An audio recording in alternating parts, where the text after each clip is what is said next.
Shalom à tous. Alors on va faire un Dvar Torah sur la parasha de Teruma. Donc tout d'abord, on voit dans la parasha de Teruma qu'il y a énormément d'étapes et énormément de précisions sur la construction du Mishkan. Et on va voir que ici les béné Israël vont respecter chaque commandement d'Akadosh Baruch Hu comme la volonté d'Hachem. C'est-à-dire ils ne vont pas chercher à rentrer leur calcul personnel, peut-être ça c'est plus beau, peut-être ça c'est mieux, non. Tout ce qu'Akadosh Baruch Hu leur a demandé de faire, chaque keli, chaque matériau a été fait comme Hachem le voulait. Et grâce à ce route d'avoir accompli les commandements d'Akadosh Baruch Hu, les béné Israël ont eu la possibilité d'accueillir Akadosh Baruch Hu dans ce Mishkan, et donc Akadosh Baruch Hu pouvait résider parmi eux, parmi le peuple. Donc nous avons un passouk dans la parashat Aikev qui nous dit Ve'ata Israël ma Hashem shoel mimcha ki im leira. Donc et maintenant Israël, qu'est-ce qu'Akadosh Baruch Hu te demande de faire? Alors dans Masechet Brachot, Rabbi Meir nous dit non, ne lis pas ma, lis mea. C'est-à-dire, et maintenant Israël, Hachem te demande de faire 100. 100, Hachem te demande de faire plutôt.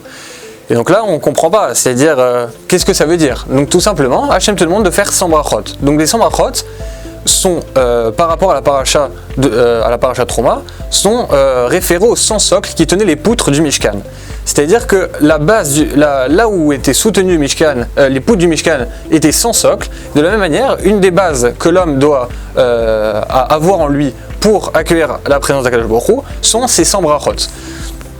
Et en plus de cela, quand un homme voit le Mishkan, quand un homme voit le Beth Amikdash et voit toutes les choses qui ont été faites de cette manière et chaque chose les plus précises les unes que les autres, comme la volonté d'Akadosh Baruch Hu, de la même manière, nous devons faire chaque travail sur nous, chaque travail sur nos midot, chaque travail sur les mitzvot que l'on fait, les kavanot que l'on met, doit être fait de manière très précise, comme Hachem le veut. Et de cette manière, la lumière d'Akadosh Baruch Hu pourra résider en nous.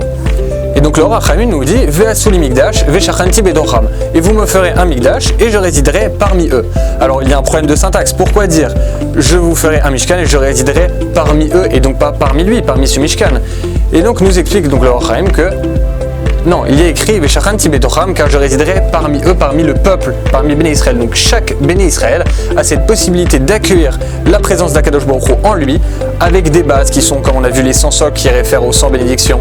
Donc l'homme est comparé ici, l'intérieur de l'homme est comparé ici au Mishkan. Il y a une base, chaque chose doit être faite de manière extrêmement précise. Donc chaque mitzvot, chaque kavanot, chaque brachot doit être fait de manière très précise. De la même manière que dans le Mishkan, tout était fait d'une manière très spéciale, le matériel. Et donc comme Akadosh Baruch Hu l'a voulu. Et quand il est ainsi, alors un juif peut avoir la possibilité d'accueillir la présence d'Akadosh Baruch Hu en lui. Shabbat Shalom.